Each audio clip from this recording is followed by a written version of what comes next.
मागील भागात आपण पाहिले विविध गुणदर्शन कार्यक्रमात अनघाचा शेवटी नृत्याचा कार्यक्रम होता. भरतनाट्यमच्या पोशाखात अनघा अतिशय सुंदर दिसत होती. तिचा नृत्याचा कार्यक्रम सुरू झाला आणि सारा हॉल शांत झाला. सर्वांच्या नजरा तिच्यावर खिळल्या होत्या. अनघा नृत्य करीत होती, न चुकता न घाबरता. आज तिची खरी परीक्षा होती ना. आणि तिचे नृत्य बघून वैजूताई, सुमती आणि अण्णा अगदी खुश झाले होते, कौतुक करत होते. अभिजितही निमिष नजरेने अनघाकडे पाहत होता. मनातच म्हणत होता, भारी ग्रेट मुलगी आहे ही, किती उत्कृष्ट नृत्य करते आहे. आणि ह्याच मुलीला आपण गुणांच्या बाबतीत शून्य ठरवले होते. किती तो आपला वेडेपणा. या मुलीला ओळखण्यात आपली भारी चूक झाली. गुणवान आहे, सुंदर आहे आणि जिद्दी आहे. नाटकातील कामावर पाणी सोडले तरी फर्स्ट प्राइज मिळवण्यासाठी जिद्दीने मेहनतीने हा कार्यक्रम करते आहे. अनघाचे कौतुकाबद्दल कोमल भावनांनी अभिजितचे मन भरून आले होते. त्या दिवशी अनघा खुशीत झोपली. आज कॉलेजमध्ये अल्पोहार आणि बक्षीस समारंभ असा भरगच्च कार्यक्रम होता. कॉलेजच्या बागेत अल्पोहाराची जय्यत तयारी होती. लाइटिंग आणि रंगीत पताकांनी बाग सुशोभित केली होती. अनघा आणि तिचा ग्रुप प्युअर सिल्कच्या साड्या नेसल्या होत्या. 2 समोसे, वेफर्स आणि 2 गुलाबजाम आणि नंतर कॉफी असा मेनू होता. प्रत्येक विद्यार्थी अभिजित सरांना खाण्याचे आग्रह करीत होता. रवीचे लक्ष अभिजित सरांकडे गेले. त्यांनी सरांना बोलवले आणि खाण्याचा आग्रह केला. सर म्हणाले, पाहिजे तर बोलत उभा राहतो, पण खाण्याचा आग्रह करू नकोस. अगदी पोट फुटायची वेळ आली आहे. संध्याकाळी बक्षीस समारंभ झाला म्हणजे गॅदरिंग संपले. क्लेराने सरांना प्रश्न विचारला, सर, ह्या वर्षीचे फर्स्ट प्राइज कोणाला मिळेल असे वाटते तुम्हाला? सर म्हणाले, फर्स्ट प्राइज ना, ज्याने खरोखरी उत्कृष्ट कामगिरी केली असेल त्या व्यक्तीला. तसं नाही सर, तुमचा अंदाज सांगा ना. अभिजित म्हणाला, सॉरी, त्या व्यक्तीचे नाव मी सांगू शकत नाही. रोहिणीने आग्रह केला, त्यात काय मोठे, सांगा ना सर. अभिजित थोडीसे हसून म्हणाला, माझा अंदाज सांगितला असता, पण त्या व्यक्तीला मी त्याचे नाव घेतलेले आवडणार नाही. त्यावर क्लेरा म्हणाली, सर, तुम्हाला काय म्हणायचे आहे ते मी ओळखले. सर म्हणाले, वा, तुमचे डोके व्यवस्थित चालते म्हणायचे. त्या दोघांच्या बोलण्याचा अर्थ अनघाने बरोबर ओळखला होता. प्रथमच तिने अभिजितकडे नजर उचलून आश्चर्याने पाहिले. किरण म्हटला, तुमच्या दोघांचे काय चाललंय मला काही समजले नाही. त्यावर क्लेरा म्हणाली, समजने वाले समज गए है, ना समजे वो अनाड़ी है. अशा प्रकारे हसत बोलत त्यांचे खाणे सुरू होते.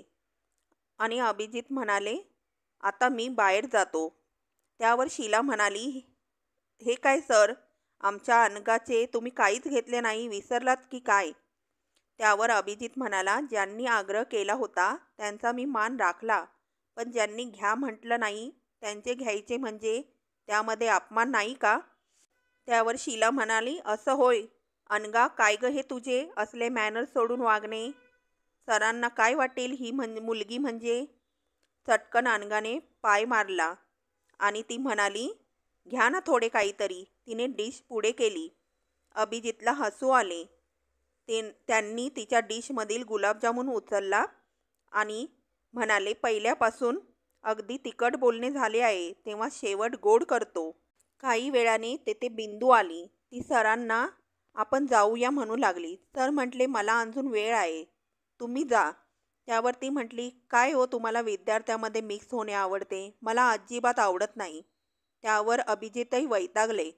ते म्हटले, तुम्हाला आवडत नाही हे पण मला आवडत नाही तुमचे वागणे. त्यावर बिंदू चिडली, पण पवित्रा बदलून नरमाईने म्हणाली, आपली आवड निवड नंतर बघू, आता प्रथम इथून निघूयात. यावर अभिजित चिडला. त्याने सांगून टाकले, मी आता निघू शकत नाही. तुम्हाला इथे थांबण्याची गरज नाही, तुम्ही गेलात तरी चालेल. कारण कार्यक्रम संपल्यावर मला या रवीच्या घरी जायचे आहे. त्याबरोबर रवीने त्यांची बाजू घेतली. हो सर, तुम्ही आज माझ्या घरी येणार आहात ना? किरण बिंदूला म्हणाला, मॅडम नाराज होऊ नका, आम्हाला कॉफीला कंपनी द्या. आणि किरण आणि रवीने सर्वांना कॉफीचे पेले आणून दिले. अचानक बिंदूच्या हातातून कॉफीचा पेला निसटला आणि अनघाच्या साडीवरती, अभिजित आणि किरणच्या पॅन्टवरती कॉफीचे डाग पडले. अंगाला राग सहन झाला नाही. ती म्हणाली, किरण तुझी कॉफीची कंपनी मला फार महाग पडली. 400 रुपयाची साडी बाद झाली. ती बोलली होती किरणला, पण लागले बिंदूला. ती म्हणाली, पण मी मुद्दाम पाडला का पेला? तुमच्या हातून चुकून की मुद्दामून पडला हे महत्त्वाचे नाही, पण माझी एवढी भारी साडी खराब झाली हे महत्त्वाचे. अनघा म्हटली, रवीला चावी दे, मी घरी जाते. अशा अवस्थेत थांबणे उचित नाही. जाता जाता ती क्षणभर थांबली. अभिजितकडे पाहत ती म्हणाली, तुमच्या गोड मैत्रिणीला तुमचा गोड शेवट आवडला नाही, म्हणूनच तिने शेवट असा कडू केला. अभिजितला बोलण्याची संधी न देता ती मैत्रिणींबरोबर निघून गेली. वातावरण हलके करण्याच्या दृष्टीने रवी म्हणाला, सर मॅडमला अशी थाप का हो मारलीत? त्यावर अभिजित म्हणाले, सध्या कॉलेजमध्ये आमच्या दोघांविषयी काय चर्चा आहे हे मला माहीत नाही काय, पण प्रत्यक्ष तसं काहीच नाही. मी तिला चुकवण्याचा प्रयत्न करतो आणि ती काल हटून बसली म्हणून लिफ्ट दिली, तर आज पाहिलंच ना ठेक्यात बोलायला लागली, म्हणून कटवली तिला. बरे झाले तू साथ दिलीस. कार्यक्रम संपल्यावर रवी म्हटला, सर आज तुम्हाला घरी यावेच लागेल, कारण नाना आणि आईच्या लग्नाचा रौप्य महोत्सवी वाढदिवस आहे. तेव्हा अभिजित सर म्हणाले, प्रथम घरी जाऊन मावशींना निरोप देऊ आणि मग निघू. घरी पोचल्यावर मावशीने त्यांच्या आईचे पत्र आले ते त्यांना वाचायला दिले. पत्रामध्ये मुलींची माहिती होती स्थळासंबंधी. मावशी तेच म्हणू लागली. त्यावर अभिजित म्हणाले, अरे मावशी, तूही आता आईसारखीच बोलायला लागलीस की काय? आता पुढे. दोघेही रवीच्या घरी पोचले. अनघा किचन रूममध्ये आईला मदत करीत होती. आज बाहेरचे 12-15 मेहमान घरी जेवायला येणार होते. नानांच्या हॉस्पिटलमधील 3 डॉक्टर्स, यशवंत काका, सुरेश मामा आणि आत्या, तसेच नानांचे खास 2-4 मित्र. बसा ना सर, अजून नाना काही आलेले दिसत नाहीत, मी आईला बोलावून आणतो. अनघाला हॉलमध्ये रवी दिसला. अरे रविदा, महत्त्वाचे तर आणायचे राहिलेच, मी केव्हाची तुझी वाट पाहत आहे. तिने हॉलमध्ये प्रवेश केला. अरे रविदा, विसरलास की काय?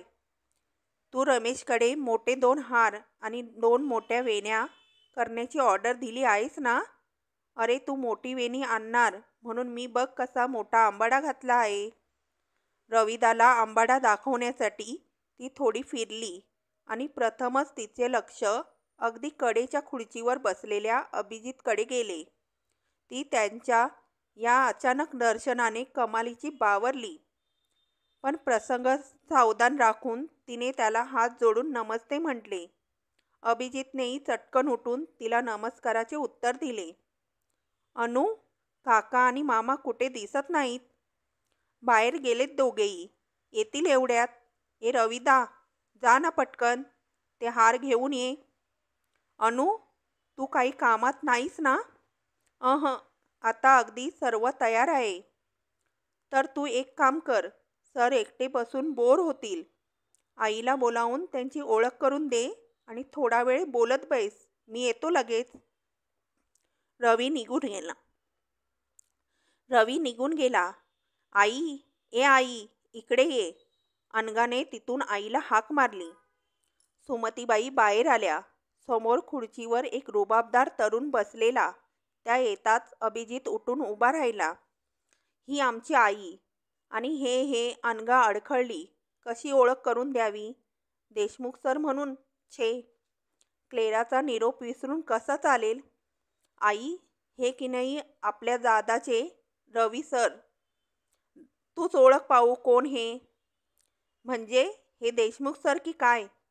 आईचे बोलणे ऐकून अनघाचा जीव भांड्यात पडला. हो तेच हे. झाले. ओळख करून देण्याचे कठीण काम झाले. अनघा सरळ आत निघून गेली. म्हणे यांच्याबरोबर बोलत बैस. सुमतीबाई आत आल्या आणि अनघाला म्हणाला, छानच आहेत बाई ते देशमुख सर, मला सुद्धा आवडले. अय्या सर तुम्ही? शीलाचा आवाज अनघाने ओळखला. शीला अभिजित बरोबर बोलत बसली. अनघाची अडचण दूर झाली. रवी घरी आला आणि त्या पाठोपाठ एक एक करीत सर्वजण हजर झाले.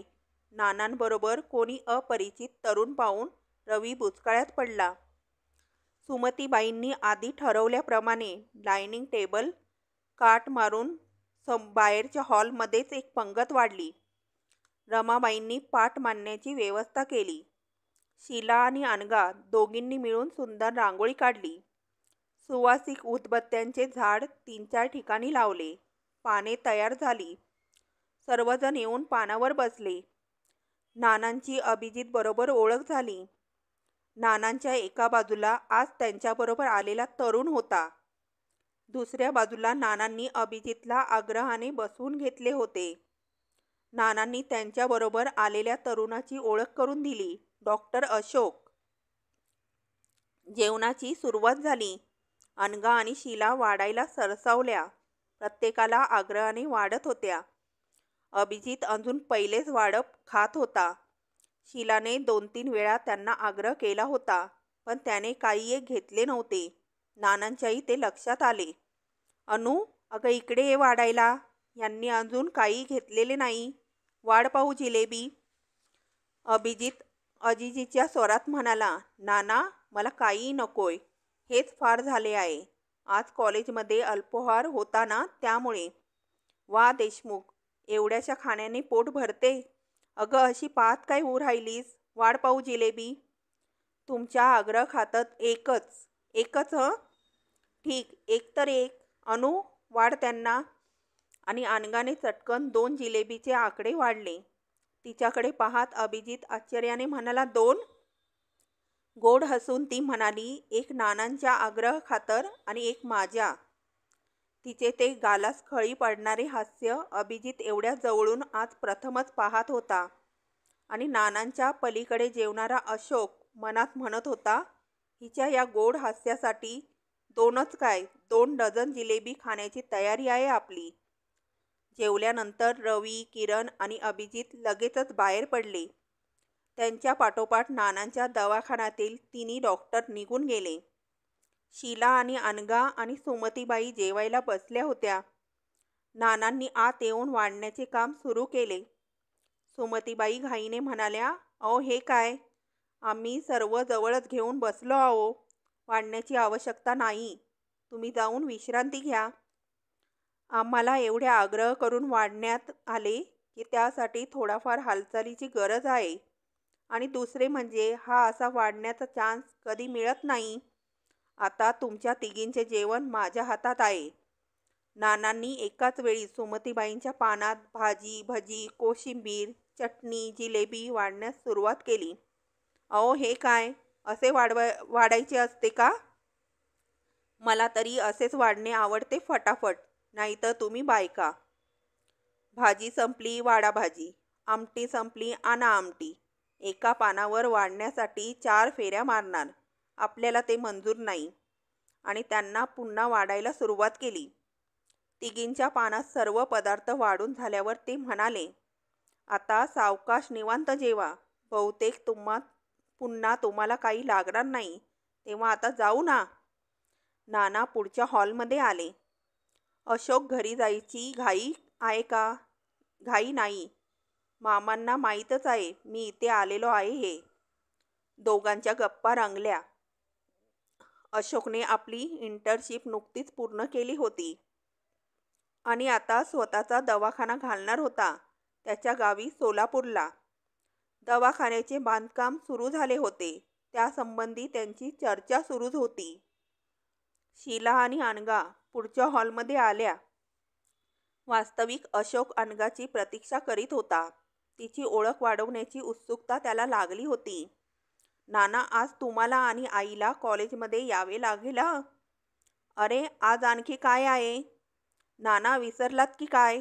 आज बक्षीस समारंभ आहे ना. आय सी, आता आले लक्षात. जरूर येऊ बेटा आम्ही. अनघा, तुला बक्षीस आहे का? अशोकने प्रश्न केला. अनघाला आश्चर्य वाटले. त्याचा प्रश्न ऐकून चक्क याने तिला प्रथम संभाषणात एकेरीत संबोधले होते. अनघाला ते बिलकुल आवडले नाही. होय, एका शब्दात तिने उत्तर दिले. नाना रविदा बाहेर गेला आहे.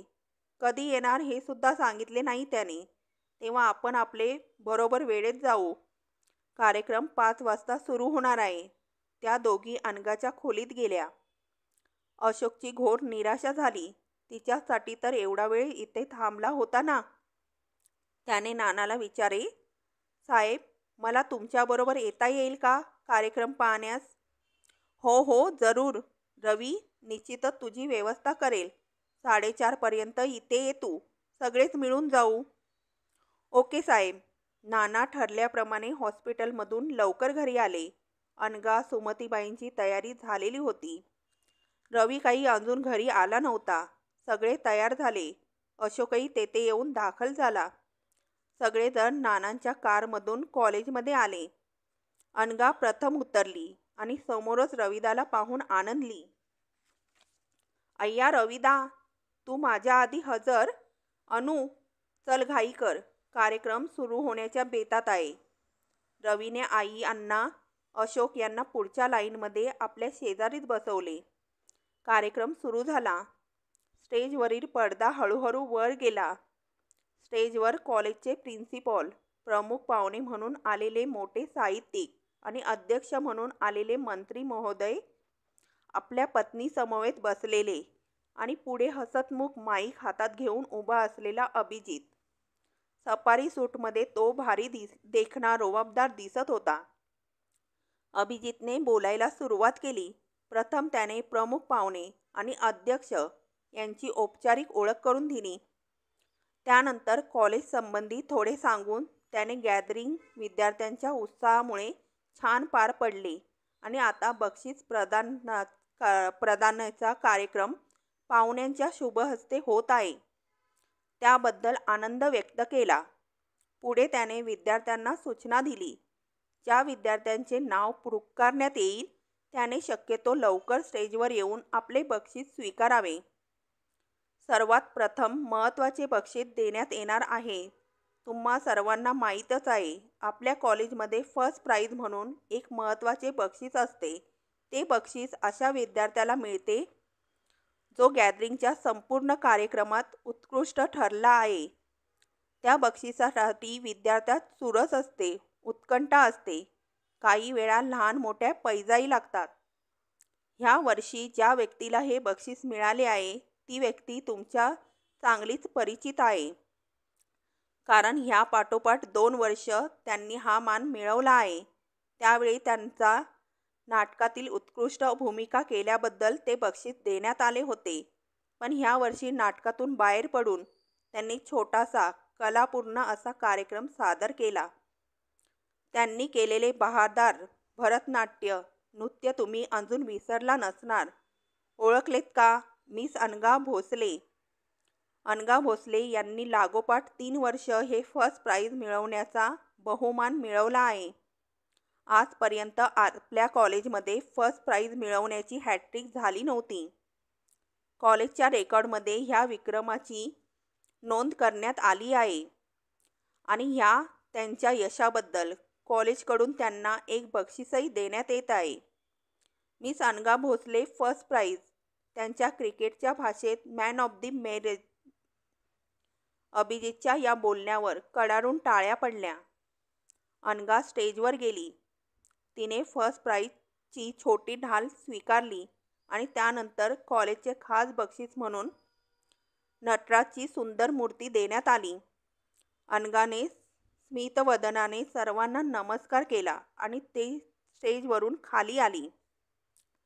त्यानंतर इतर बक्षिसे देण्यात आली. अनघानेही आणखीन 3 बक्षिसे मिळवली. रवीची तर बक्षिसे घेताना धांदळ उडाली.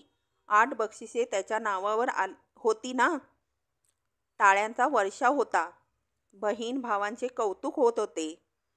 त्यांच्यावर स्मृतिसुमने उधळली जात होती.